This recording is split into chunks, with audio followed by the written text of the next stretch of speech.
Hello friends, once again I Sunil Gupta welcome you at the platform of Inspiration IAS Academy। तो आप लोग सब लोग दे चुके हैं प्रीलिम्स एग्जामिनेशन और जो नहीं भी दिए वो सब ये जानने के लिए इच्छुक होंगे कि पता नहीं किस तरह के पेपर आया हुआ है और किस तरह के अप्रोच हो सकते हैं। तो आज का ये डिस्कशन है that is related to UPSC CSC prelims examination का discussion of the polity and governance. हर एक चीज के बारे में डिस्कस नहीं करें, only the questions are coming from the polity and governance. तो ये डिस्कशन उसके लिए है जिन्होंने पेपर दे दिया है, उनका तो सिर्फ ये जानना है कि आंसर क्या हो सकता है, खास करके डाउटफुल एरिया में। उनके लिए बहुत इंपॉर्टेंट है जो अगली बार देने वाले हैं, जिनको ये जरूरी है जानना कि what is the trend upon which the polity and governance में बी कवर्ड। तो एक बार हम बता दें तुम लोग को कि यहाँ का जो डिस्कशन होगा, that is not only giving you the answer, I will give you information, authenticity of the information, and then I will give you the trend upon which the question may be asked।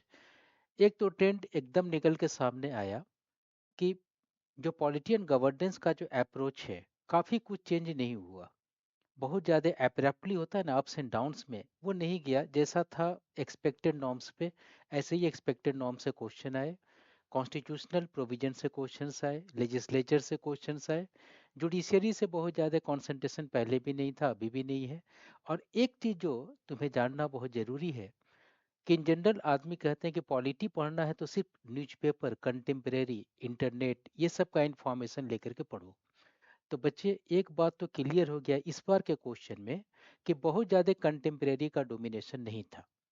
तो बहुत ज़्यादा अगर contemporary नहीं है, इसका मतलब traditional portion से question polity में अबाउट 85% का था। तो मान के चलो कि इस बार जब प्रिपरेशन करेंगे तो traditional thing just like article is concern, contents are concern, comments are concern, year, right, ये सब को हम लोग दिमाग में रख करके चलेंगे। Traditional question is as important as contemporary question. पहले जैसा हम लोग ट्रेंड पकड़ के रखा हुआ था कि नहीं कंटेम्प्रेरी इज इम्पॉर्टेंट, ट्रेडिशन को हटा देते हैं। अब ट्रेडिशन को भी साथ में लेके चलना है, इस बार डोमिनेशन है ट्रेडिशनल क्वेश्चंस का। तो चलो अब आगे बढ़ते हैं, एक एक करके क्वेश्चन को डिस्कस करेंगे पॉलिटी वाले सेक्शन से। तो बच्चे ये आते हैं 2024 का डिस्कशन, बिल्कुल तैयार हो जाओ तुम लोग। अब डिस्कशन को स्टार्ट करते हैं। First important question related to this one. तो क्वेश्चन तुम्हारे सामने है, लिखा हुआ है what is called the as per article of the article 368 of the constitution of India, parliament में amend any provision of the constitution by way of addition, another variation, या फिर रिपील इज कंसर्न। अब इसमें select the correct answer using this one is concern. जाहिर है ये question कहाँ से आया हुआ है, what is called the amendment in the constitution of India से आया हुआ है, खास करके article 368 of the constitution of India से आया हुआ है। क्वेश्चन का ओरिएंटेशन बेसिक स्ट्रक्चर नहीं है, क्वेश्चन का ओरिएंटेशन उसका पूरा कंटेंट भी नहीं है, प्रोसेसिंग से क्वेश्चन है ये। और यहाँ पर क्वेश्चन करते हैं कि क्या इसमें एडिशन होता है। यस, एडिशन में पॉसिबल, एडिशन इसमें पॉसिबल होगा। रीजन इज वेरी क्लियर, यहाँ पे एडिशन का पॉसिबिलिटीज है। बिकॉज हमने देखा है ना बहुत सारे 42nd कॉन्स्टिट्यूशनल अमेंडमेंट एक्ट को देख लो, 1976 में बहुत कुछ हमने एडिशन किया, इतना एडिशन किया कि उसको मिनी कॉन्स्टिट्यूशन कर दिया उसमें, राइट। तो जैसे for example socialism and secularism word को हमने जोड़ा, ये इंसर्शन है, एडिशन है।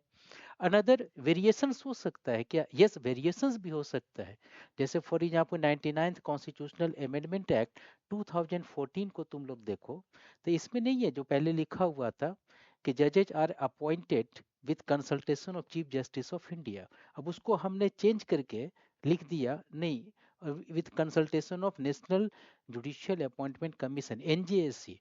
तो इसको वेरिएशन भी कहते हैं, एडिटिंग भी हो सकता है, रिप्लेसमेंट भी हो सकता है, एंड रिपील हो सकता है। क्या हम लोग खत्म कर सकते हैं? यस, रिपील में पॉसिबल ईयर बहुत ही फेमस है कॉन्स्टिट्यूशनल अमेंडमेंट एक्ट 1978, हमने रिपील कर दिया था उस आर्टिकल को। तो हमने फंडामेंटल राइट्स उस आर्टिकल को ही रिपील कर दिया। तो based upon that these are the fact here, ये तीनों पॉसिबल है अमेंडमेंट में। So answer is very clear, 1 2 and 3, right. तो इसका आंसर एकदम क्लियर है, 1, 2 एंड 3। पहले के जो क्वेश्चंस होते थे अमेंडमेंट से, वो पूछते थे कि रिसेंट अमेंडमेंट का क्या प्रोविजंस है। अब ये क्वेश्चन जो यहाँ पर आया, that is the related to the processing, right. अब चलते हैं next important question, that is related to this one. अब यहाँ पर जो है, which one of the following statement, पहले इसको पढ़ लेते हैं, respect to which particular area, in respect to that is money bill in the parliament, right? Article 109 mentions the special provision, that is the money bill is concerned. अब यहाँ पर consider करें, this is the correct here, right. Money bill के बारे में actually discussion हम करते हैं कहाँ पे, आर्टिकल 110 में। लेकिन आर्टिकल 109 में इसके प्रोसीजर के बारे में डिस्कस करते हैं, किस तरह से मनी बिल को हम ऑर्गेनाइज करके आगे बढ़ाएंगे।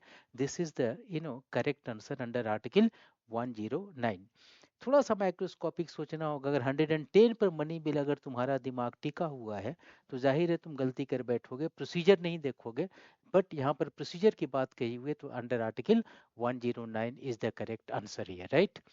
अच्छा, money bill shall not be introduced in the council of states, that is also correct here। इनको हम काउंसिल ऑफ स्टेट यानी राज्यसभा में इंट्रोड्यूस नहीं करते। मनी बिल हमेशा ओरिजिनेट होता है कहाँ पे, लोकसभा में, that is mentioned here. And Rajya Sabha can either approve the bill और सजेस्ट द चेंजेस। चेंजेस का मतलब इसमें लिखा हुआ है कॉन्स्टिट्यूशन में amendment, right, amendment, but cannot reject the bill. एकदम 100% एक आर्टिकल के थ्रू ये ओरिएंटेशन निकल के आया है कि यहाँ पर इनका रोल ऑप्शनल होता है। जैसे लोअर हाउस के हमारे यहाँ पर प्राइमेसी को हम कहते हैं special privilege of the Lok Sabha also. तो ये भी है पर्टिकुलरली, राइट। ये भी एक करेक्ट है, ये भी करेक्ट, ये भी करेक्ट है। But amendments to the money bill suggest the Rajya Sabha will have to be accepted by Lok Sabha. ऐसा नहीं है, ऐसा ऑर्डिनरी बिल में पॉसिबल है, ऐसा कॉन्स्टिट्यूशनल अमेंडमेंट बिल में पॉसिबल है, बट ऐसा इसमें पॉसिबल नहीं है। इसलिए इसको तो तुम कर दो यहाँ पे खत्म।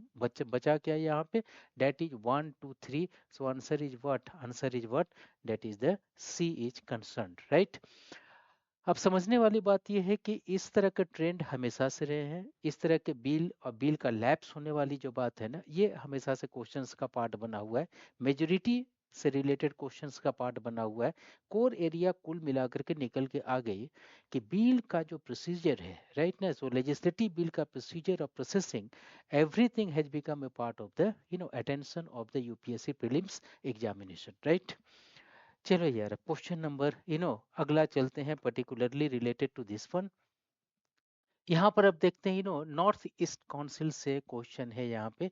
नॉर्थ ईस्ट काउंसिल का question, that is the council was established in by the which particular NAC act 1971। इसका अमेंडमेंट किया, तो council comprises of which particular member, something is concern, right. पहले तो इंपॉर्टेंट चीज तुम ये समझोगे कि हमने ये पहले एनईसी जो था, पहले ये हमने हमारे पास में पहले था नहीं। जोनल काउंसिल में ही सबको लेकर के हम लोग चलते थे, इसके इंक्लूडिंग व्हाट, एनईसी ऑल्सो। लेकिन बाद में हमने किया क्या कि 1971 में एक अमेंडमेंट किया, और अमेंडमेंट करने के बाद अमेंडमेंट का एक एक्ट बनाया हमने पार्लियामेंट के थ्रू। और हमने कहा नेशनल यू नो जो इन नॉर्थ ईस्ट का जो काउंसिल होगा, that would be different from the zonal council. Zonal council के चेयरपर्सन होम मिनिस्टर हुआ करते थे, राइट, इनका तक रहा। लेकिन इसके बाद फिर इसमें हमने चेंज किया 2002 में, थोड़ा सा अमेंडमेंट किया, जिसके से रिलेटेड एक क्वेश्चन है, अमेंडमेंट इन 2002 में, राइट। 2002 में अमेंडमेंट करके एक इंपॉर्टेंट स्टेट को और जोड़ दिया, what is called the Sikkim. पहले सिक्किम इसका पार्ट नहीं था, हमने इसके साथ में एट्थ स्टेट भी जोड़ दिया, सिक्किम। सेवन सिस्टर जो पहले कहते थे वही हुआ करते थे, अब एक स्टेट जुड़ा इसमें, what, the Sikkim is concern. और सिक्किम को इसमें जोड़ने के बाद इसमें फिर हमने ये थोड़ा मॉडिफिकेशन किया कि इसमें गवर्नर भी रहेंगे, डेट इज क्लियर। गवर्नर जितने भी स्टेट रहेंगे, आठवें स्टेट के गवर्नर, चीफ मिनिस्टर्स भी रहेंगे इसके, राइट। और 3 members to be nominated by what is called the president of India. Home minister साहब को इसमें हमने इंट्रोड्यूस नहीं किया है, एंड सो ये इनको हटा देते हैं, तो automatically answer will be what, that is 1, 2 and 3 is concerned, right? So these are the fact that is related to amendment in 2002 is concerned, right? अब देखो यहाँ पर समझने वाली बात है कि तीन इंपॉर्टेंट काउंसिल है इन जनरल। यूपीएससी का क्वेश्चन इससे बनते हैं। एक बार फिर से बता दें, ऐसे बच्चों के लिए डिस्कशन भी है जो अगली बार देने के लिए सोच रहे हैं या अगली बार का ट्रेंड जानना चाहते हैं। तो यहाँ से जो क्वेश्चंस आते हैं बच्चे, तीन तरह के काउंसिल्स होते हैं, राइट। इंटर स्टेट काउंसिल या सेंटर स्टेट काउंसिल कहो। First inter state council under article 263 is concern. Second is the zonal council जो हमने स्टेट रीऑर्गेनाइजेशन एक्ट से बनाया हुआ था 56 में। And another important north eastern council से क्वेश्चन आ गए। अगली बार हो सकता है जोनल काउंसिल से आ जाए, अगली बार हो सकता है कि इंटर स्टेट काउंसिल से आ जाए। ये लगभग कोर एरिया ऑफ एग्जामिनेशन है, राइट। नेक्स्ट इंपॉर्टेंट एरिया को लेके चलते हैं, what is called the that is delimitation commission is concerned. So delimitation commission की अगर हम बात यहाँ पर करें तो that is very clear. Delimitation commission हमारे आर्टिकल 82 से निकल करके सामने आता है, राइट। 82 आर्टिकल से निकल के सामने आता है, आर्टिकल 82 से, जहां पर रीऑर्गेनाइजेशन या डिलिमिटेशन करने की बात हम कहते हैं। कॉन्स्टिट्यूएंसी को बेस्ड अपॉन डिलिमिटेशन को फिर से रीऑर्गेनाइजेशन की बात करते हैं। ये कॉन्स्टिट्यूट हो चुका है 4 बार। पहला तो हुआ था 1952 में, राइट। 1953 भी कहीं कहीं लिखा मिल जाएगा, does not matter. 1952 in general हम लोग ऑथेंटिक मानते हैं इसको। दूसरा हुआ था 1963 में, डेट इज डिलिमिटेशन कमीशन। हमने डिसीजन लिया था आफ्टर 10 इयर्स हमेशा इसको हम डिलिमिटेशन करके आधार पे हम लोग इसको रीऑर्गेनाइज करते रहेंगे। यहाँ तक तो हमने सही फॉलो किया था 1973 में। लेकिन बाद में बीच में गैप आ गया। गैप आने के बाद फिर 2002 में हमने लास्ट बनाया हुआ है। एंड इसके बाद तो कायदे से तो 10 साल के बाद 2012 में हो जाना चाहिए, 2022 में। बट इसके बाद हमने फ्रीज कर दिया था, राइट ना। और फ्रीज करने के बाद हमने कहा कि नहीं, अभी फ्रीज कर देते हैं, इंटरनल एडजस्टमेंट कर लेंगे SC ST सीट्स का। एंड अभी तक ये फ्रीज है। अगला डिलिमिटेशन कमीशन जब आएगा देखेंगे। बट अभी कितने हो चुके, what is called the 4 is the correct answer is there, right. It's okay. So next is concern. बड़ा सिंपल क्वेश्चन है ये। तो एट्थ शेड्यूल अपने आप में एक मायने रखता है। शेड्यूल और इसका कंटेंट शुरू से यूपीएससी के प्रीलिम्स एग्जामिनेशन का कोर एरिया रहा है। किस शेड्यूल में कौन सा कंपोनेंट है। जैसे शेड्यूल 3 तो oath, schedule 2 is concern salary and allowances of the certain area, schedule 1। Schedule 7 से भी क्वेश्चन आए, शेड्यूल 8 से इस बार का क्वेश्चन है। And that is related to schedule 8 किस तरह से चला। तो जाहिर है 71st कॉन्स्टिट्यूशनल अमेंडमेंट एक्ट की बात कर रहे हैं, और उसमें ईयर भी डल रखा है, what is called the 1992 is concern, right. 1992 में तीन इंपॉर्टेंट चीज को हमने जोड़ा था, कोंकणी को, मणिपुरी को एंड नेपाली को, राइट। मैथिली को हमने नहीं जोड़ा था, इसको हमने जोड़ा बाद में 92nd कॉन्स्टिट्यूशनल अमेंडमेंट एक्ट 2003 में, राइट। इसको हमने यहाँ पर इंट्रोड्यूस किया था। तो जाहिर है जैसे जैसे डिमांड होता है, रीजनल कल्चरल डिमांड्स होते हैं, उसके अनुसार फिर हम लोग अमेंडमेंट करते हैं, कुछ को जोड़ते हैं, कुछ को कंटिन्यू करते हैं। अब तक के 22 लैंग्वेजेस को हमने इसमें माना है, राइट। अब एक समझने वाली बात है कि ऑफिशियल लैंग्वेजेज अलग चीज है और शेड्यूल 8 अलग चीज है, राइट। शेड्यूल 8 में इंडियन लैंग्वेजेस के बारे में हम लोग जिक्र करते हैं, राइट। और इसके अगर इसके आंसर्स को अगर हम देखें तो एकदम क्लियर है, 1 2 एंड 3। तो बहुत कुछ इसमें सोचने वाली बात नहीं थी। अमेंडमेंट एक्ट में कौन जुड़ा, that is the very clear, right. Now next is concern. ये अनएक्सपेक्टेड क्वेश्चन है, हालांकि कौन पार्टी कहाँ से आया, समथिंग इज कंसर्न। तो और इसके बारे में थोड़ा सा जान लेते हैं कि कौन सा करेक्ट है। इसका मतलब इस पार्टी में इनके लीडर, प्रोमिनेंट लीडर, या कहो कि ओरिजिनेटर, या कहो कि प्रोपाउंडर, या कहो कि इनोवेटर कौन थे इनके, इनके बारे में थोड़ा सा डिस्कशन किया हुआ है। तो पहला इंपॉर्टेंट, भारतीय जनसंघ। भारतीय जनसंघ 1951 का क्रिएशन है। एंड 1951 में श्यामा प्रसाद मुखर्जी जी ने इनको क्रिएट किया। बाद में यही चीज भारतीय जनता पार्टी का पार्ट बन जाता है 1980 तक, आते आते तक के। ये बड़ा इंपॉर्टेंट डेवलपमेंट हुआ है। Second important, socialist party is concern. Socialist party तो बना था ये 1934 में, लेकिन इसको 1948 के बाद इसको हमने डिजॉल्व कर दिया था। स्टार्ट किया था आचार्य नरेंद्र देव ने, इंडी साहब ने इनको शुरू किया था, और कुछ दिन तक चले, उसके बाद फिर हमने इसको डिजॉल्व कर दिया, राइट। इसके बाद next important is there what is called Congress for Democracy. ये पार्टी बनी थी 1977 में। तो इंदिरा गांधी का जब इमरजेंसी चल रहा था ना, उसी समय ये पार्टी जगजीवन बाबू ने बनाया था। और जगजीवन बाबू ने ये पार्टी को बना करके एक तरह से इमरजेंसी का अगेंस्ट में कुछ अपने प्रिंसिपल्स को सामने रखे थे ये। उसके बाद ये भी डिजॉल्व कर दिए गए। स्वतंत्र पार्टी, ये बड़ा इंपॉर्टेंट पार्टी था, ये क्रिएट किया था सी राज यू नो गोपालाचारी ने। 1959 की क्रिएशन है इस पर्टिकुलर पार्टी का। तो इनका क्रिएटर कौन है, ये है, और इनका क्रिएटर कौन है, ये है, राइट। जाहिर है कि ये भी गलत हो गया, ये भी गलत हो गया, ये दोनों यार सही है, राइट। इसलिए only two is the correct answer here. सबसे इंपॉर्टेंट चीज ये है कि पॉलिटिकल पार्टी से अब क्वेश्चन आने शुरू हो गए हैं, तो यार उसकी आइडियोलॉजी के बारे में थोड़ी बहुत जानकारी रखना जरूरी है, राइट। भारतीय जनसंघ का आइडियोलॉजी पता है तुम्हें, जो बीजेपी की आइडियोलॉजी है। सोशलिस्ट पार्टी नाम से ही क्लियर है, सोशलिज्म को सपोर्ट करने वाला। Another important, Congress for democracy clear था, डेट इज इंदिरा गांधी का ऑटोक्रेसी के अगेंस्ट एक डेमोक्रेटिक ओरिएंटेशन फेस था ये। और स्वतंत्र पार्टी, ये बड़ा इंपॉर्टेंट पार्टी था, ये लिबरल यू नो एरिया को, यानी कि मार्केट ओरिएंटेड, या फिर कह सकते हो कंपटीशन ओरिएंटेड, या तुम कह सकते हो एलपीजी का रिजीम जो अभी आया हुआ है ना, स्वतंत्र पार्टी ने ही पहली बार न इंट्रोड्यूस किया था। और धीरे धीरे करते करते इस आइडियोलॉजी को धीरे धीरे करते करते खत्म हो गया, डज नॉट मैटर। फिर 1990 में इसी आइडियोलॉजी पर लेकर के हम लोग 91 में रिफॉर्म किए, और आगे बढ़े, राइट। तो ये इनके लिए बड़ा फेमस है कि लिबरल पार्टी है, राइटिस्ट पार्टी था, these are the particular fact. तो ये है, तो answer is what, only two. Clear ना। अब आते हैं next important area is concern, and this is very simple question, right. Factual question है, और सिंपल क्वेश्चन है, राइट। क्या है इसमें, बहुत ही सिंपल है।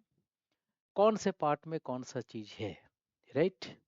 कंटेंट बेस्ड है, बहुत ज्यादा दिमाग लगा। अभी तक हम लोग पढ़े कौन से शेड्यूल में कौन सा चीज है, राइट। अब हम पढ़ रहे हैं कौन से पार्ट में कौन सा चीज है। तो और यहाँ पर हम देखते हैं। तो first important is their power of municipality, part 9A।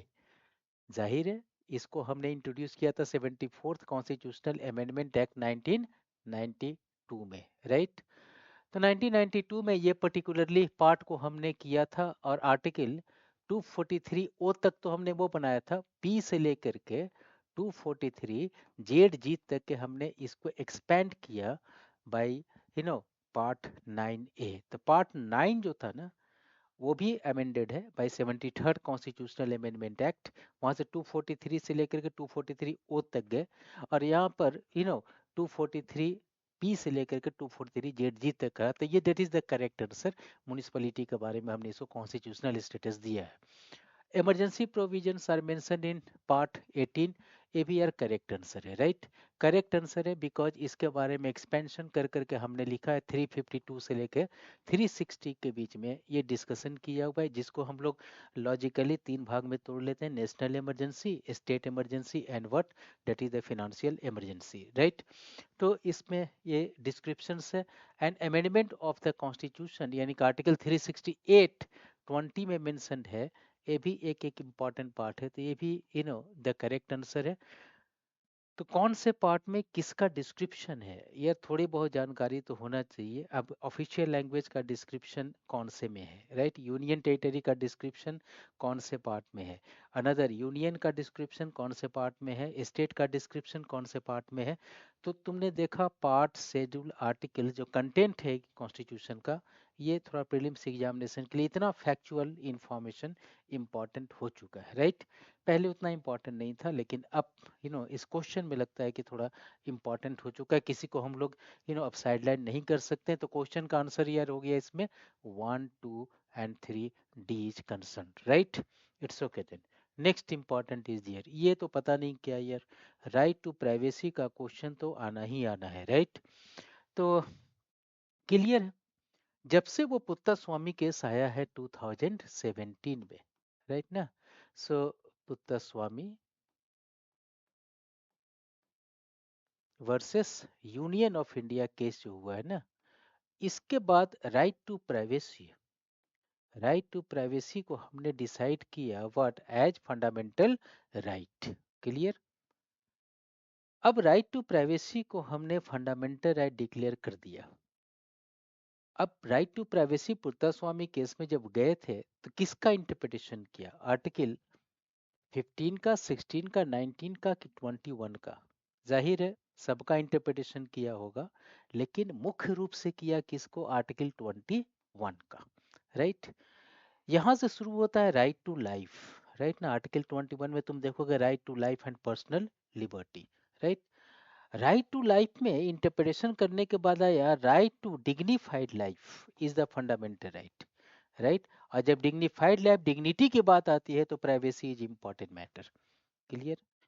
तो प्राइवेसी को भी फंडामेंटल राइट कहना पड़ा सुप्रीम कोर्ट को। हालांकि पहले भी केसेस हो चुके हैं। एमपी शर्मा केस था 1954 में, सज्जन सिंह केस थे, उस समय केस में उसमें मेंशन किया था 1962 वाले केस में कि that is this is not a part of the fundamental right, but now this time it is declared that is a part of the fundamental right. तो इसका इंटरप्रिटेशन किससे रिलेटेड है? Article 21 of the constitution of India. Right. Clear. Now अब आगे बढ़ते हैं। Next important is area is concern, ये governance से क्वेश्चन है, एक्चुअली डिफेंस से क्वेश्चन है ये। डिफेंस से ही बहुत सारे क्वेश्चंस आए हुए हैं। राइट। इसमें सीडीएस के पोजीशन के बारे में डिस्कस किया हमने। सीडीएस इज कंसर्न, पहले ये पोजीशन नहीं था, इस पोजीशन को क्रिएट किया 2020 में। राइट। तो पहले थे एक इंडियन आर्मी थे, इंडियन नेवी थे, इंडियन एयर फोर्स थे, और इनके पास थे डिफेंस मिनिस्टर। बीच में हमने एक क्रिएट किया position what is called the CDS. Right. और फिर हुए डिफेंस मिनिस्टर साहब, हुए हमारे डिफेंस मिनिस्टर। कहानी ये है कि ये सीडीएस इनको भी एडवाइस देता है, इनको भी, ये अपने अपने जगह पे एडवाइस देते हैं। राइट। सीडीएस का काम इनको कोऑर्डिनेट करना है, कमांड करना नहीं है। एक बात को दिमाग में रखना है, कमांड करना नहीं है। इनको कोऑर्डिनेट करने के लिए हमने एक यहाँ पर चीफ ऑफ स्टाफ कमिटी बनाया है। चीफ ऑफ स्टाफ कमिटी बनाया है जिसमें इन लोग रहते हैं और इनको ये कोऑर्डिनेट करते हैं बीइंग द चेयरपर्सन। राइट। और यहीं पे हम स्ट्रेटेजिक डिसीजन भी लेते हैं।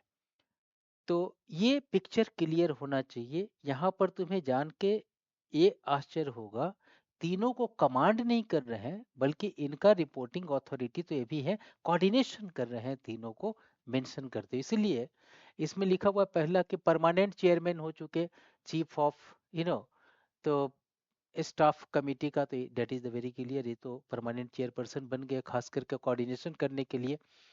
कमांड ओवर 3 सर्विसेज, ये गलत है यार, ये कमांड अभी तक नहीं है। एक्सप्लिसिट मेंशन है कमांड नहीं करेंगे, कोऑर्डिनेट करेंगे। राइट। कमांड नहीं करेंगे ये।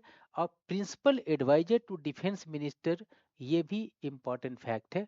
अलग अलग मैटर में, यानी कि डिफेंस मिनिस्टर के 4 एडवाइजर हो गए, ये अपना एडवाइस देंगे, ये नेवी का एडवाइस देंगे, ये आर्मी का एडवाइस देंगे, सीडीएस ये तीनों के मैटर में अपना एडवाइस देंगे। ये प्रिंसिपल मिलिट्री एडवाइजर, इनको हम मानेंगे। राइट। समझने वाली बात यह है कि प्रिंसिपल मिलिट्री एडवाइजर अलग है और प्रिंसिपल नेशनल सिक्योरिटी एडवाइजर अलग है। राइट। और principal advisor to government of India अलग है। अगर हम बोले तुम्हें कि principal advisor to government of India in administrative matter कौन है, तो होगा कैबिनेट सेक्रेटरी। अगर हम बोले principal advisor to government of India in legal matter कौन है, तो ये होगा attorney general of India. Right. अगर हम बोलेंगे principal advisor on the national security कौन है, तो नेशनल सिक्योरिटी एडवाइजर। और principal advisor in the tri services का मैटर पे कौन है, तो ये होंगे डिफेंस मिनिस्टर के advisor, what is called the CDS. ये गवर्नमेंट ऑफ इंडिया नहीं बल्कि डिफेंस मिनिस्टर का एडवाइजर है। तो टर्म बहुत इंपॉर्टेंट है, government of India and the defence minister का एडवाइजर होने में। राइट। तो दीज आर द फैक्ट। तो आंसर इज व्हाट, 2 को हटा दो, एलिमिनेशन से भी 2 को अगर हटा देते हैं तो आंसर इज व्हाट, 1 एंड 3। यहाँ पर एलिमिनेशन पॉसिबल है, लेकिन ये पता होना चाहिए कि कमांड नहीं करते हैं। राइट। क्लियर। अब आते हैं नेक्स्ट इंपॉर्टेंट एरिया में यार। अभी ऑपरेशन जो था आर्मी का चला, खासकर सिविलियन का अपग्रेडेशन के लिए, जम्मू एंड कश्मीर में एक ऑपरेशन चला था, ऑपरेशन व्हाट, सद्भावना, राइट। सद्भावना ऑपरेशन को 1998 में जम्मू एंड कश्मीर में लॉन्च किया, और बड़ा सक्सेसफुल ऑपरेशन था। अब तक एक डिफरेंस था between the military administration and civilian administration. तो ये दोनों को एक अच्छा इमेज देने के लिए, दोनों को एक डिपेंडेंसी या टू वे कम्युनिकेशन को मेंटेन करने के लिए, फैसिलिटेटिव रिलेशन के लिए ये ऑपरेशन बड़ा सक्सेसफुल रहा, कामयाब रहा, इसीलिए बड़ा फेमस हुआ ये। And this is known as the operation Sadbhavana, right. Next is concern, next is that is related to this one. अब आते हैं next, and this is related to you know that is the ethics committee in Lok Sabha, right. Clear. Ethics committee in Lok Sabha पहले नहीं था। सबसे पहले ethics committee जो बना है ना, एथिक्स कमेटी, ये तो पहले पार्लियामेंट में हमारे थे ही नहीं, बड़े कमेटी बने हैं धीरे धीरे करके, जैसे कि एस्टिमेट्स कमेटी 1950 में बने, कमेटी ऑन पब्लिक अंडरटेकिंग 1964 में बने, डिपार्टमेंट रिलेटेड स्टैंडिंग कमेटी 1993 में बने, उसी दौरान एथिक्स कमेटी बने। एथिक्स कमेटी पहले एक्सपेरिमेंटली तौर पे 1997 में राज्यसभा में बना था, राइट। और इसमें था कि कुछ एथिकल कोड ऑफ कंडक्ट तैयार करेगा हाउस, और उसके अनुसार पूरे मेंबर उसको ऑब्जर्व करेंगे। जैसे डिस्कशन हो तो डिस्कशन में बहुत ज़्यादा एग्रेशन ना हो, पता चला पेपर बॉल लेकर के स्पीकर के चेयर पे फेंक दिया, इस तरह का कोई घटना नहीं हो। तो ऐसे के लिए एक एथिकल कोड ऑफ कंडक्ट बनाने के लिए, उसको डील करने के लिए एथिक्स कमेटी इन्होंने बनाया। बड़ा अच्छा एक्सपीरियंस रहा, इसीलिए 2000 में, राइट, एक लोकसभा ने भी कहा कि मैं भी बना लेता हूँ, राइट। तो पहले एक कमेटी लोकसभा का एडहॉक कमेटी था, राइट। लेकिन बार बार जब देखा हमने कि एथिकल कंडक्ट का एक यूज है, पार्लियामेंट को एथिकल होना चाहिए in terms of the language, in terms of the behaviour, in terms of the conduct, सब कुछ में होना चाहिए, तो हमें लगा कि इसको परमानेंट बना देना चाहिए। इसलिए 2015 में हमने एक डिसीजन लिया कि इनको स्टैंडिंग कमेटी बना देते हैं, ढॉक से स्टैंडिंग कमेटी। और इसके लिए हमने 316A एक रूल, इसमें हमने इसको मेंशन कर दिया, राइट। अब ये परमानेंट कमेटी है, लेकिन जब बना था इनिशियली, क्योंकि क्वेश्चन में क्या है, initially it was ad hoc committee, तो इनिशियली तो यार एडहॉक कमेटी था, that is the correct answer. ये बना स्टैंडिंग कमेटी कब, 2015 में बना है, right. Only a member of Lok Sabha can make the complaint related to unethical conduct of the member of Lok Sabha, right। जाहिर है, राज्यसभा की अपनी कमेटी है, तो राज्यसभा का मेंबर राज्यसभा के लिए बोलेंगे, लोकसभा में लोकसभा का मेंबर बोलेगा, इतना तक तो समझ में आता है। थोड़ा सा डाउट है इसमें, राइट। डाउट ये है कि लिखा हुआ only a member of Lok Sabha, right, यानी एमपी ऑफ द लोकसभा ही लोकसभा कमेटी में जाकर के अनएथिकल कंडक्ट के बारे में बोलेगा। कोई इंडिविजुअल भी जा सकता है, राइट, लेकिन किनके थ्रू जाएगा, वो भी एमपी लोकसभा के थ्रू ही जाएगा, एमपी लोकसभा के थ्रू जाएगा, एफिडेविट लेकर के जाएगा, राइट। और इनको लेकर के फिर ये रीच करेंगे एथिक्स कमेटी ऑफ लोकसभा में, यानी इंडिविजुअल पहले एमपी के पास जाएगा एफिडेविट लेकर के, और फिर ये एथिक कमेटी में जाएंगे। अगर एमपी डायरेक्ट जाते हैं तो एफिडेविट की जरूरत नहीं है, और अगर ये इनके थ्रू जाते हैं कोई इंडिविजुअल, तो एफिडेविट की जरूरत है। अब देखो जो सेटर है थोड़ा सा कंफ्यूज्ड है, सर सेटर ने क्लियर कट ओरिएंटेशन दिया नहीं है क्वेश्चन का। अगर वो इंडिविजुअल को भी मान लेता है तो ओनली वर्ड को मेंशन करते हुए इसको गलत मान लेगा, और अगर ये मान के चल रहा है कि आखिर जाएगा इंडिविजुअल तो एमपी के पास ही, तो यार सिर्फ एमपी ही तो जाएगा, इंडिविजुअल डायरेक्ट तो जाएगा नहीं। अगर वो इनडायरेक्ट को डायरेक्ट, या इनडायरेक्ट एरिया को एमपी के थ्रू अगर लेगा वो, तो जाहिर है कि ऑप्शन सही होगा। तो डिपेंड करता है सेटर पे कि उन्होंने कैसा सोचा होगा। तो इंडिविजुअल, एमपी, और फिर उसके बाद एथिक्स कमेटी। अगर ये सोचा होगा इंडिविजुअल भी जा सकता है, इनडायरेक्टली जाएगा, राइट, तब तो इसको गलत समझ लेगा। अगर ये समझेगा कि जाएगा तो एमपी के पास ही, तो सही समझ लेगा। यार इसमें ना थोड़ा डाउट है क्लियर? मेरे समझ से 90% हमें लगता है कि ये सही होना चाहिए, राइट? हालांकि इसमें डाउट पॉसिबल हो सकते हैं, राइट ना? यूपीएससी को लिखेंगे इस बात को लेके, लेकिन फिर भी एक पॉसिबिलिटी है। हमें लगता है कि शायद सेटर ने ही सोचा होगा कि अल्टीमेटली एमपी के थ्रू ही जाएगा तो ठीक है। And the committee can not take up any matter in the sub judiciary. तो सही है कि कोई भी अगर अगर वह जुडिशियरी में है मैटर को, तो उसको ये कंडक्ट नहीं करेगा। कोई अगर डिफेमेशन का केस किसी पे चल रहा होगा तो ये अननेसेसरीली इंटरफेरेंस नहीं करेगा। तो आंसर शुड बी 1 और 3। अगर डाउट हुआ तो आंसर शुड बी व्हाट, 1 और 3। यही हुआ ना, ये पर्टिकुलरली कंसर्न। अब देखते हैं क्या सोच के रखा होगा, राइट? अगर ये सोच के रखा होगा कि बच्चे ये कंफ्यूज कर जाएं कि सिर्फ लोकसभा में ना जाके कोई भी आदमी जा सकता हो, उनको ये पता नहीं हो कि अलग अलग कमेटी है, तब तो ठीक ही लगेगा। तो देखो क्या होता है, इसको डाउट ही में रखो, हटाओ इसको, लेकिन 90% हमें लगता है कि तीनों होना चाहिए, right? Next is concern, this is automatically area, that is. अब आते हैं next is what is related to writ का प्रोविजन, राइट? हमने पहले भी कहा था जुडिशियरी से क्वेश्चन बहुत कम आते हैं, और जब क्वेश्चन आते हैं तो कुछ ही गिने चुने जगह पे आते हैं क्वेश्चन। जुरिस्डिक्शन से ही क्वेश्चन आते हैं या फिर उनके कंपोजिशन से क्वेश्चंस आते हैं, राइट? तो जुरिस्डिक्शन से जो क्वेश्चंस आ रहे हैं ना यहाँ पे, राइट? तो अब जुरिस्डिक्शन से क्या क्या क्वेश्चंस इसमें आते हैं, इसको देखेंगे हम लोग। ओरिजिनल जुरिस्डिक्शन से क्वेश्चन इनका बहुत फेवरेट क्वेश्चन है, और यहाँ पर रीट जुरिस्डिक्शन एक ओरिजिनल जुरिस्डिक्शन का पार्ट है, यू नो तो सुप्रीम कोर्ट के लिए।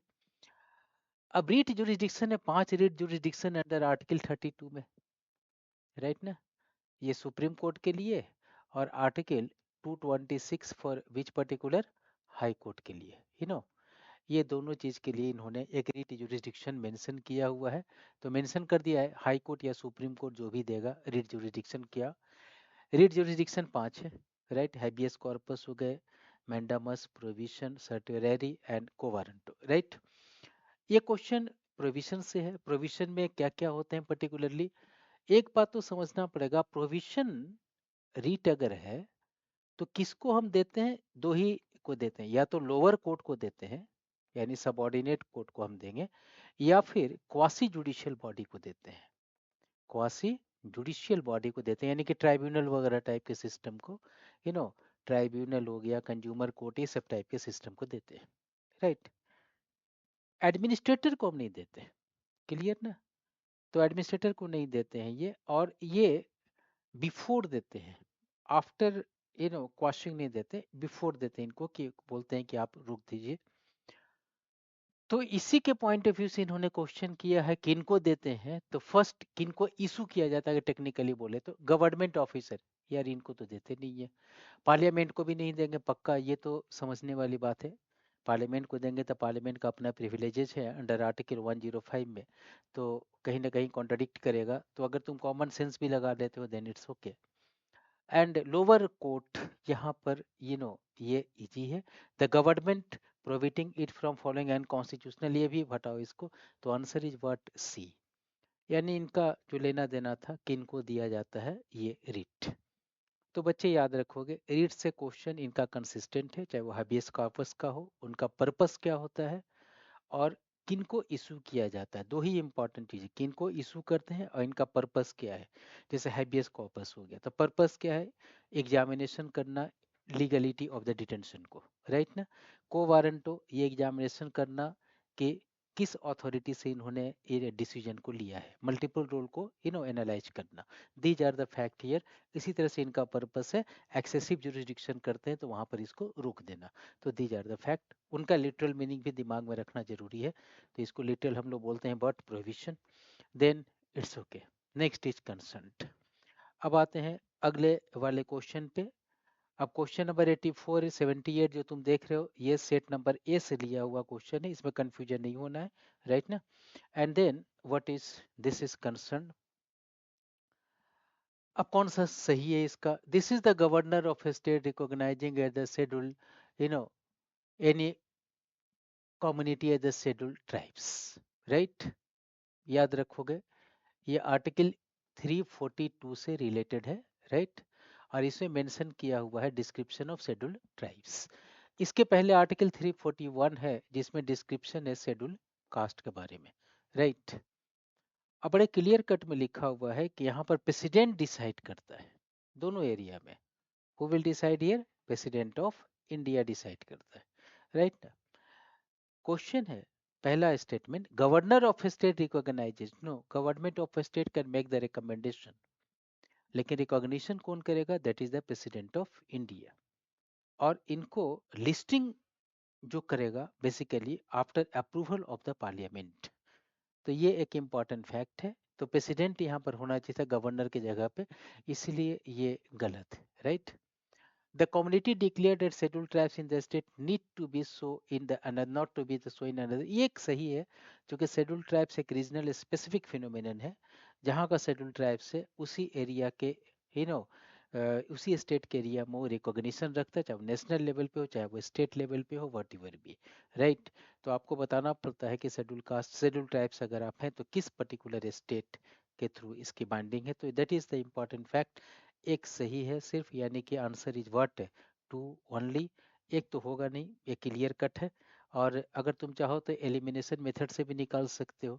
एक जब नहीं होगा तो एक तो ऐसे ही खत्म हो गया यहाँ पे, बोथ 1 और 2 ये भी खत्म हो गया, नीदर 1 नॉट 2, यहाँ पर एक कंफ्यूजन हो सकता है 50-50 में, राइट। तो यहाँ पर कंफ्यूजन, लेकिन कम से कम 2 ऑप्शन तो तुम निकाल ही सकते हो, एलिमिनेशन इसमें अप्लाई हो सकता है। Now next important is to be what is here. अब हमने कहा कि इसमें क्वेश्चंस आते हैं तुम्हारे आर्टिकल से क्वेश्चन ये आ गया यहाँ पे। ये आर्टिकल कौन सा है? आर्टिकल 112 में ये मेंशन्ड है। 12 मेंशन्ड एकदम क्लियर कट है, राइट ना। द प्रेसिडेंट शैल प्रेजेंट या less the annual financial statement before both houses of parliament. इसको कहते हैं प्रेजेंटेशन ऑफ बजट। बजट को प्रेजेंट करेगा कौन? तो करेगा कौन? प्रेसिडेंट ऑफ इंडिया करेगा। On behalf of on behalf president of India finance minister करता है, राइट। यहाँ पे लिखा union finance minister on behalf of prime minister, नहीं यार, यहाँ पर होना चाहिए था द प्रेसिडेंट ऑफ इंडिया, लेकिन यहाँ लिख दिया प्राइम मिनिस्टर। इसी में ये जो था ना स्टेटमेंट गलत हो जाता है। ये डायरेक्ट आर्टिकल 112 है कि प्रेसिडेंट फॉर्मल हेड है, राइट। और उसी के कहने पे यानी कि उसी की भाषा को बोलता है union finance minister in Lok Sabha, और फाइनेंस मिनिस्टर या यूं कैसे minister of state for finance जो होता है वो राज्यसभा में जनरल जो प्रेजेंट करते हैं बजट को, राइट। बिहाफ होते हैं प्रेसिडेंट के। At union level no demands for grant can be made except on the recommendation of president. ये तो मेंशन है अंडर आर्टिकल 113 में मेंशन है ये डिमांड्स फॉर ग्रांट को लेकर के, तो ये करेक्ट है। डिमांड्स फॉर ग्रांट एक बार ये एक बहुत इंपॉर्टेंट मैटर है। ये कुछ डिमांड्स होते हैं तो उस डिमांड्स को प्रिपेयर करते हैं प्रेसिडेंट ऑफ इंडिया, एंड वही डिमांड्स फॉर ग्रांट रखेंगे। कोई पार्लियामेंट इसमें ऐड नहीं करेगा डिमांड्स फॉर ग्रांट। जब भी आएगा तो prior approval of president of India से ही आएगा।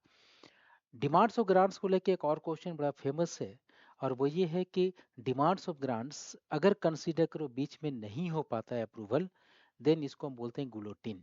गुलोटिन बोल देते हैं इसको, right. These are the fact. तो यहाँ पर आंसर हो गया बच्चे कौन सा? शिफ्ट टू ही हो गया ना, 1 तो खत्म ही है। तुम चाहो तो इसमें भी ये ना एक तो कट कर ही सकते हैं, 2 तो निकाल ही सकते हैं एलिमिनेशन मेथड से, और बाकी 2 में हमारा 50-50% का रिस्क हो जाता है। It's okay then, right. Next is concern. Now that is concerned here। अब ये है you know that is the removal of which one? Speaker Lok Sabha, right. तो रिमूवल है स्पीकर लोक सभा का, that is the important fact। And बड़े clear cut में orientation में स्पीकर लोकसभा के बारे में डिस्क्रिप्शंस मेंशन किया हुआ है यहाँ पे, राइट ना। तो आर्टिकल 96 में जाकर के पूरी तरह से तुम देखोगे तो इसके बारे में डिस्क्रिप्शंस है, और रिमूवल कैसे होते हैं यहाँ पर मेंशन किया हुआ है। कि स्पीकर का रिमूवल कैसे होते हैं, और अनदर इम्पॉर्टेंट डिप्टी चेयरपर्सन का रिमूवल जो होता है आर्टिकल 67 में वो अलग किया हुआ है। सॉरी, चेयरमैन राज्यसभा का, चेयरमैन लोकसभा का मेंशन है इसमें। तो क्लियर है, जब भी अगर स्पीकर को हटाना हो, राइट, तो पहले तो टोटल मेंबर ऑफ हाउस का एक सहमति हो, रिजोल्यूशन पास होगा वहां पे। एंड ऐसे रिजोल्यूशन जब पास हो रहा होगा तो लॉजिकल है कि उनको प्रेसिडाई ये नहीं करेगा। क्लियर है, खुद ही चेयरपर्सन रख के खुद ही को हटाने की बात करेगा, थोड़ा लॉजिकली नॉनसेंस अप्रोच लगता है। तो कॉमन सेंस यही कहता है कि यार नहीं होना चाहिए, और सही में नहीं होता है, तो that is the correct. Clear, he shall not have the right to speak, that is ये भी लॉजिकली क्लियर है। जिसको तुम हटा रहे हो तो कम से कम बोलने का राइट तो दोगे ही। ये तो उसका राइट टू डिफेंस तो बनता ही है यार, ये भी लॉजिकल चीज है। प्रेसिडेंट को भी हटाते हैं तो उसको राइट टू स्पीक देते हैं। तो यहाँ पर इसको लॉजिकल है, लेकिन लिखा हुआ है सेल नॉट, इसलिए ये गलत हो गया, राइट ना। He shall not be entitled to vote on the resolution in the first instance. इसमें समझने वाली बात है कि वोट तो दे ही सकता है, राइट, नॉट यहाँ पर नहीं होना चाहिए था, वोट तो दे सकता है। हाँ, एक चीज वो नहीं कर सकता है, जब दोनों वोट, क्योंकि मेंबर हो चुका है अब, दोनों वोट अगर बराबर में होते हैं, नहीं होता है कि दोनों तरफ का वोट बराबर होता है, कास्टिंग वोट जाता है स्पीकर का, ये कास्टिंग वाला काम नहीं कर सकते, right, that is the fact. तो बाकी वोट तो ये दे ही सकते, वोट और कास्ट दोनों के बीच में अंतर है, राइट। कास्टिंग होता है जब इक्वल हो गए तो एक तरफ हमें देना होता है, राइट। तो दैट इज द, तो ये दोनों तो बिल्कुल गलत है। एक तो कॉमन सेंस से एकदम क्लियर है कि इनको तो कम से कम राइट टू स्पीक तो होना ही चाहिए, ये तो कॉमन सेंस है। कोई भी आदमी को हटा रहे हैं तो इनके बोलने का अधिकार कम से कम मिलना चाहिए। तो टू को तुम ऐसे भी हटाते हो तो एलिमिनेशन करते हो तो वन ही निकल के सामने आता है, राइट, दैट इज क्लियर। तो एक भी अगर तुम्हें पता हो टू के बारे में तो then it's okay, then right, it's okay. Now that is next is concerned, right, what is here. तो देखो यहाँ पे the bill pending in the Lok Sabha, right, clear है यहाँ पे, bill pending in the Lok Sabha lapses on its resolution, पहला, passed by Lok Sabha and pending in Rajya Sabha lapses in the dissolution of Lok Sabha, and joint sitting lapses in dissolution of Lok Sabha, एकदम formula clear है, right. याद रखना यहाँ पे तीन important चीज है। ऑरिजिनेटेड, ऑरिजिनेटेड इन लोकसभा अगर है, राइट, या पेंडिंग इन लोकसभा, लोकसभा, तो लैप्स करेगा, ये लैप्स का नियम है, right. Originated in Rajya Sabha, pending in Rajya Sabha, तो लैप्स नहीं होगा। ऑरिजिनेटेड का मतलब पहली बार वहां गया हो तो, एकदम क्लियर है।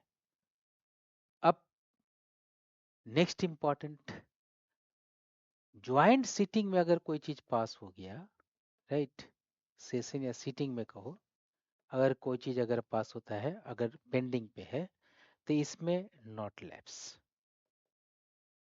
इसमें लैप्स नहीं होता, राइट, दैट इज क्लियर। ये दोनों में लैप्स होता है, इसमें नो लैप्स, क्लियर। थोड़ा टेक्निकल चीज है, इम्प्लिसिट चीज है इसमें, राइट ना। पहले वाला तो क्लियर है कि पेंडिंग इन लोकसभा, तो फॉर्मूले के अनुसार तो जब पेंडिंग हो गया लोकसभा में तो क्लियर है कि पेंडिंग लोकसभा में तो लैप्स तो होगा ही, तो क्लियर है, सही है, right. Second is concerned a bill passed by Lok Sabha and pending in Rajya Sabha.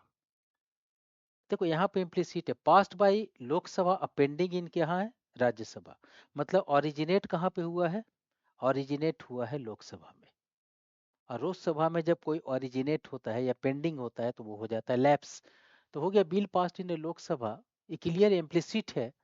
तो ये भी करेगा क्या, dissolution of lapses on dissolution of Lok Sabha, it's clear, right, that is. तो ये दोनों तो क्लियर है, क्लियर ना। And the bill regards in which the President of India notify his intention to summon the prerogative that is concerned lapses, that is joint sitting, joint sitting वाली जब बात आती है तो वहां पर लैप्स नहीं होता है, जाहिर है थ्री नहीं होगा, राइट। थ्री नहीं हुआ तो दो ही तुम्हारा निकल गया, और 1 and 2, that is the correct answer is concerned. Clear? So these are the mentioned, under the constitution is concerned. चलिए एक और क्वेश्चन लेते हैं इससे रिलेटेड, ये है prorogation of the house is concern. तीन चीज है, समन, प्रोरोग्यू एंड डिजोल्यूशन ऑफ हाउस। तो आर्टिकल 74 इज 4 इज कंसर्न, उसमें मेंशन किया हुआ है तीनों चीज, राइट ना? 74 में नहीं, it is. And what does it mean, right? यहाँ पर समझे ना, प्रोरोगी का मतलब टेम्परेरी ब्रेक अगर हम देते हैं तो।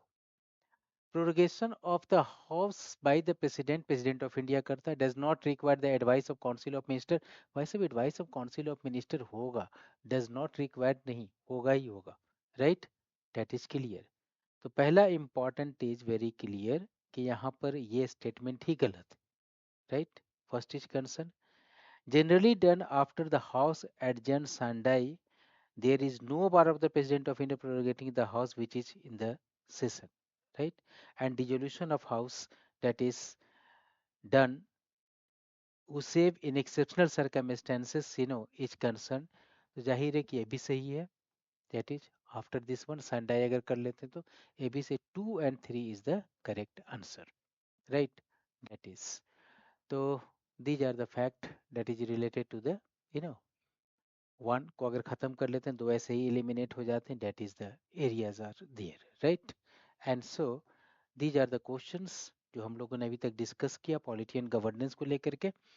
एंड एक क्वेश्चन जो था जो डाउटफुल में था, उसके अलावा एक दो क्वेश्चंस और तुम कर सकते हो, पॉलिटी का पार्ट है और वो ओरिजिन ऑफ द कॉन्स्टिट्यूशन का पार्ट था, जिसमें वो थे कि प्रोविजनल चेयरपर्सन कौन थे कॉन्स्टिट्यूएंट असेंबली का। तो राजेंद्र प्रसाद के पहले जो चेयरपर्सन थे एस सी सिन्हा भी उनमें थे वो, राइट? तो उसके बारे में वहाँ पर लिख सकते हो तुम, these are the fact. And एक question government of India act 1935 से रिलेटेड, एक जो एरिया है फेडरलिज्म तो क्लियर था, लेकिन एक जो सेकंड इंपॉर्टेंट पार्ट है कि सेंट्रल लिस्ट में था वो सब्जेक्ट। सेंट्रल लिस्ट तो उस समय तो हुआ नहीं था, गवर्नर जनरल के हाथ में था, तो स्टेटमेंट को हम गलत मानते हैं। एक स्टेटमेंट उसमें सही है, इस स्लाइड में मेंशन नहीं है, तो अगर तुम्हारे पास होगा तो उसके अनुसार इसको मैच कर लेना, राइट? तो चलो बच्चों, यहीं पर आज खत्म करते हैं। रेस्ट ऑफ डिस्कशन हम लोग किस तरह से हैं, क्या है, इसके बारे में डिस्कस करेंगे। ये सब डिस्कशन तुम्हारे क्लासरूम प्रोग्राम में हो चुका है, बस थोड़ा सा टेक्निकलिटी लगाने की ज़रूरत है इसमें। कुछ तो एकदम डायरेक्ट क्वेश्चन तुम्हारे नोट से आ चुके हैं, कुछ क्वेश्चन जो है ना वो इम्प्लिसिट एरिया है, जैसे कि वो passed by Lok Sabha and pending in Rajya Sabha, right? So these are the fact. अब चलो rest of topic wise discussion, last में जाते जाते हम लोग फाउंडेशन कोर्स शुरू कर रहे हैं। तुमको बता दें, इफ यू फील कि I am writing the examination, then GS2 enrichment program की शुरुआत करेंगे 1 जुलाई से। तुम चाहो तो एनरोल कर सकते हो, वेबसाइट एंड सब कुछ मेंशन है इंस्पिरेशन आईएएस एकेडमी के साइट पे, जाकर तुम एनरोलमेंट ले सकते हो।